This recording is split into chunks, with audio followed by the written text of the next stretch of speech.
Hey guys, what's cracking? I think we are there. We've got plants hardening off now. Check out that gorgeous, I think it's called Zloty Lan. It's a Polish variety of chamomile. Nice and bushy. Short, bushy plants, but I think I heard that it's supposed to actually get a little taller than the standard varieties and supposed to be superior in quality and also in the yield for tea flowers.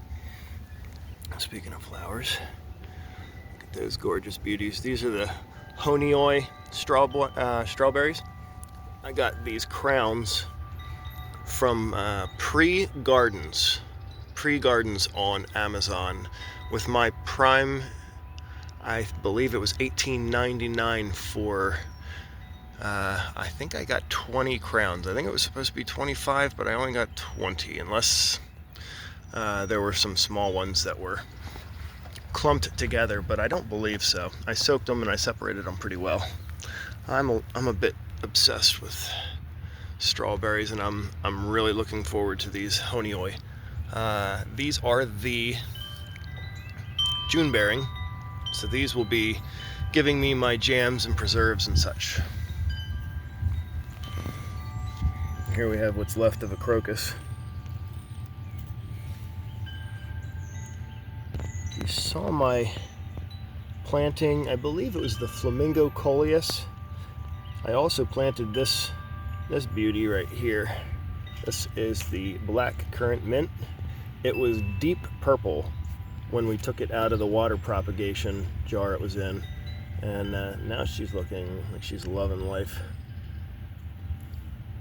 Over here I've got some purple alyssum and my gorgeous single seed challenge purple perfume. And also I was giving this a test. I love these little mini domes. I had my royal purple alyssum sprouted in 2 days. 3 days it was just blowing up with life like this. So I definitely recommend. For $10 you get 5 of these units. I forget what the brand was, but there's a million different companies that make something similar. If you don't have lights, they make ones where there's like insertable lights that that you can utilize. So over here we've got the white gummy bear plant. My kids call this the white gummy bear. Smells just like the clear Haribo gummy. And this year, for 2026, I don't know if you guys have noticed this yet, but the Roman strawberry, which I've never heard of before, is everywhere. Like not just in my garden, but there's one over there, I believe, too. Right there. But yeah, not just in my garden, they are everywhere, and they are in these little containers here. Every single one is in one of these containers that I've never seen before. These little rectangular, kind of tall strawberry containers. I've never seen these around yet, but they are in Lowe's, Home Depot, Walmart, and they are all labeled Roman red, or Roman pink, or just Roman strawberry.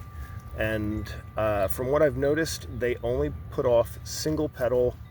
Do we have any? At the moment, they're all kind of... is that? Nope, that's one of my Honeyoi. I don't believe we have any at the moment. I apologize.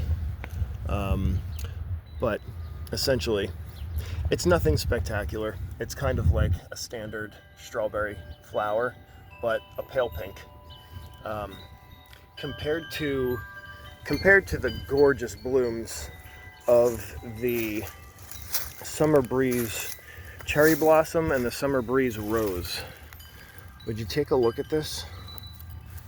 Is that not fantastic? Oh my Lord, look at that.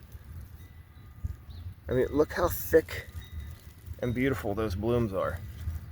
I mean, and it gives you food. I mean, come on. Where has this strawberry been my whole life? Come on, look at this. And this apparently gives you larger fruit than the sweet berry, which I have purchased. I believe it's through Bonnie. It's a gorgeous plant, but it makes more of like a wild berry, a wild strawberry, where it's a little bit smaller. It's probably a little bit more nutrient dense. Usually the smaller berries are more nutrient dense. But yeah, look at that display. So we also have our berries. Speaking of berries, although none of these are actually berries, all of these are aggregate fruit. We'll get into that later. But yeah, so here are all my raspberries. They are just doing phenomenal.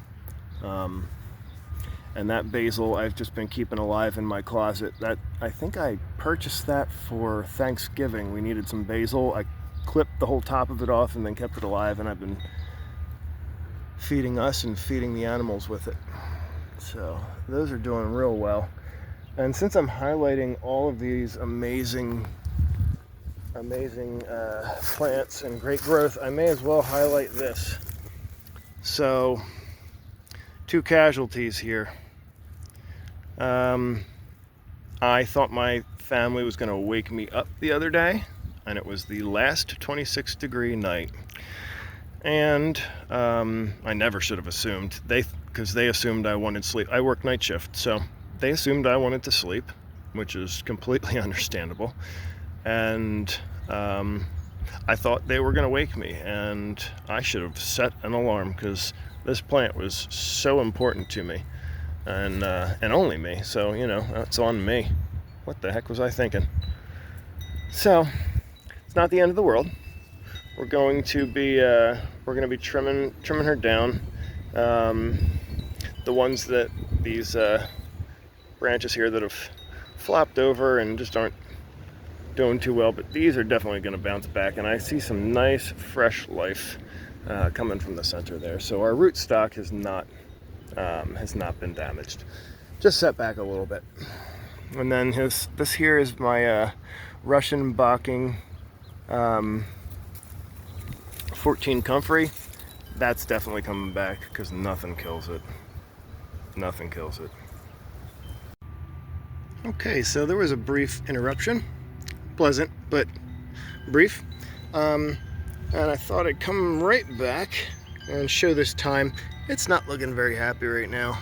As soon as I picked it up the next day, there was a handful that just flopped, almost like they were dampening off.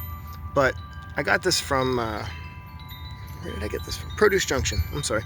I got this from Produce Junction, so it may have not been tended to as best it should have been. So I'm going to put one of my little copper staples here. I know copper can lead to some kind of heavy metal toxicity in your soil. They don't stay in there though. I don't keep them in there for the duration of the plant. I'm just going to staple that down, and then that's going to root for me, and I'll have the original root mass, and I'll have this starting to root elsewhere, and that's going to force these side shoots that weren't able to reach the sun quite as well as the top. It's going to help those all redirect and start growing upward and make my plant a little bit less sad looking. One last thing, I think I pretty much covered everything that I have hardening off.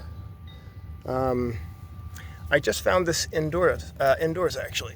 I just put these into my little grow closet 3 days ago, and these are all seeds that I let's see, lime. I'm sorry, the lime is not mine, but the lettuce leaf basil, opal basil, and the cinnamon basil are all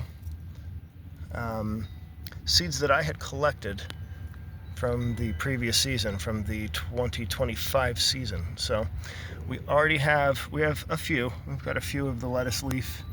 I think some in there as well. So we're coming along.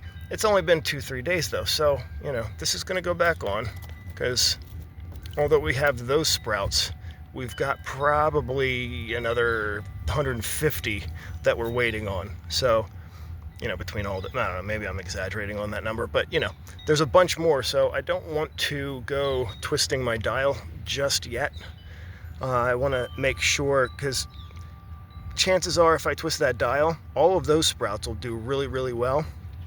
But then any subsequent sprouts that come up might be kind of hurting. They might not be so used to the dry air. So I like to go real slow with releasing my dome. I don't just like wait for them to sprout and like, oh, look, there's cotyledon, take off the dome. No, I like to transition it. Why go, you know, guns a-blazing? So, yeah. One last thing I didn't highlight, just came to me. This is my newest fig here. And she's been in this soil, I believe she was from New Era. And it is the Desert King fig. If anyone has any experience growing, tasting, any of that, I have no idea what this one, I don't know what to expect, I should say, with this Desert King fig, except it produces green fruit.